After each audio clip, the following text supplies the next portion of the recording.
Hello, citizens of the world. We are anonymous.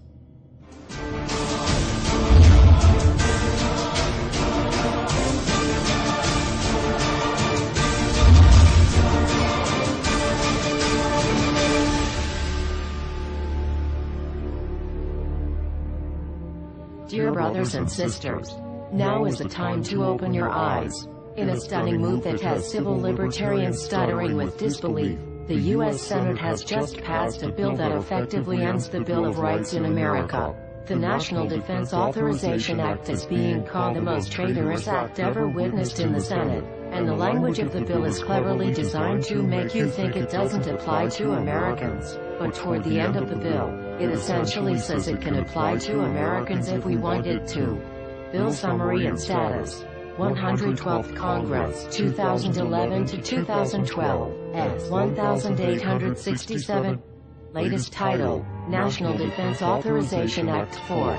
This bill, passed late last night in a 93-7 vote, declares the entire USA to be a battleground upon which U.S. military forces can operate with impunity, overriding Posse Comitatus and granting the military the unchecked power to arrest, detain, interrogate and even assassinate U.S. citizens with impunity. Even Wired magazine was outraged at this bill, reporting, Senate wants the military to lock you up without trial.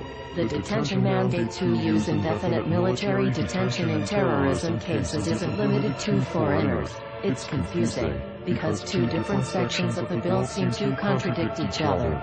But in the judgment of the University of Texas Robert Chesney, a nonpartisan authority on military detention, U.S. citizens are included in the grant of detention authority. The passage of this law is nothing less than an outright declaration of war against the American people by the military connected power league. If this is signed into law, it will shred the remaining tenets of the Bill of Rights and unleash upon America a total military dictatorship, complete with secret arrests, secret prisons, unlawful interrogations, indefinite detainment without ever being charged with a crime, the torture of Americans and even the legitimate assassination of U.S. citizens right here on American soil. If you have not yet woken up to the reality of the police state we've been warning you about, I hope you realize we are fast running out of time. Once this becomes law, you have no rights whatsoever in America, no due process, no First Amendment speech rights, no right to remain silent, nothing.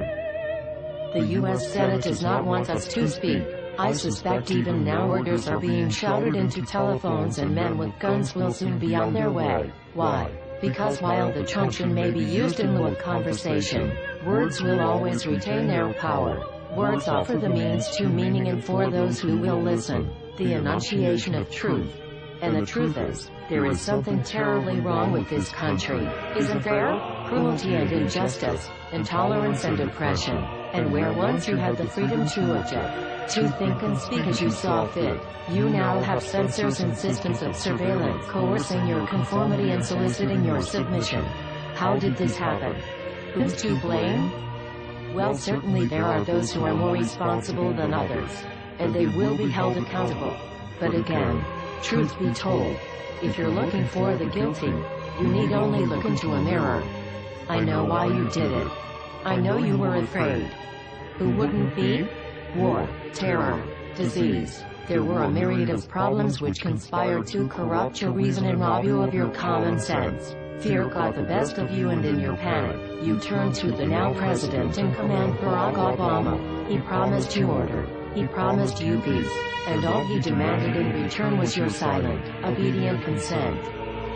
More than 400 years ago, a great citizen wished to embed the 5th of November forever in our memory. His hope was to remind the world that fairness, justice, and freedom are more than words, they are perspectives.